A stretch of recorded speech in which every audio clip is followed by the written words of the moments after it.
Welcome to the Northern Virginia Market Watch, brought to you by Real Estate Business Intelligence, an MRIS company. Let's examine the most recent numbers from the Northern Virginia housing market, which includes these areas. Compared to the last three recessions, economic growth following the most recent recession is modest. For example, in the 3 years following the 1991 recession, GDP grew an average of 3.2% a year. Over the past 3 years, the annual rate of GDP growth has been only 2.2%. The economy is still adding jobs, but August was lower than most analysts had expected, with only 96,000 new jobs, and the July jobs number was revised downward. The unemployment rate dropped to 8.1%, but that small decline was likely due to discouraged workers leaving the labor force rather than unemployed workers finding new jobs. Over the last 12 months, the U.S. economy has added 1.8 million new jobs, fueled by growth in the private sector. These private sector gains were partially offset by job losses in all levels of the government sector. Slow economic growth is likely the story for the rest of the year. At its September 13 meeting, the Federal Reserve initiated a third round of mortgage-backed securities purchases, or quantitative easing, and extended its commitment to maintain low interest rates through mid-2015.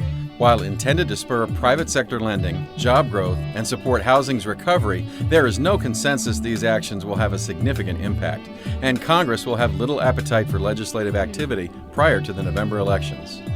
The Northern Virginia economy continues to show relatively strong job growth.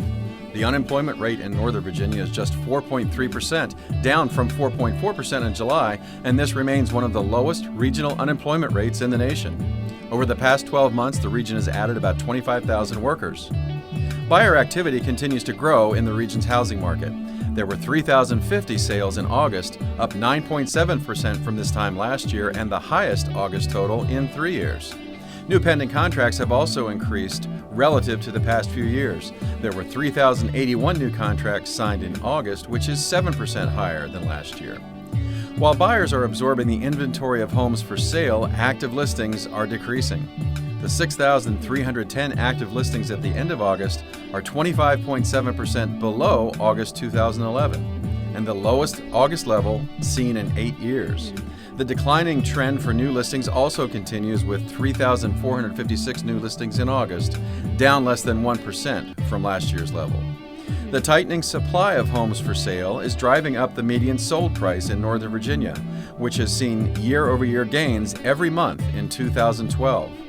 At $395,000, the median sold price is up 4.6% from August 2011. While this has declined over $5,000 from July, this level is in line with seasonal patterns. Homes are also selling faster. The median days on market has dropped 9 days since this time last year to just 22 days. Despite the late summer housing market activity, overall economic uncertainty and pending federal actions will likely temper the momentum as we head into the fall. Even with historically low interest rates, demand will likely ease up and price appreciation will moderate as some potential home buyers and sellers retreat from the market. That's the Northern Virginia Market Watch for this month. Check back next month for the latest.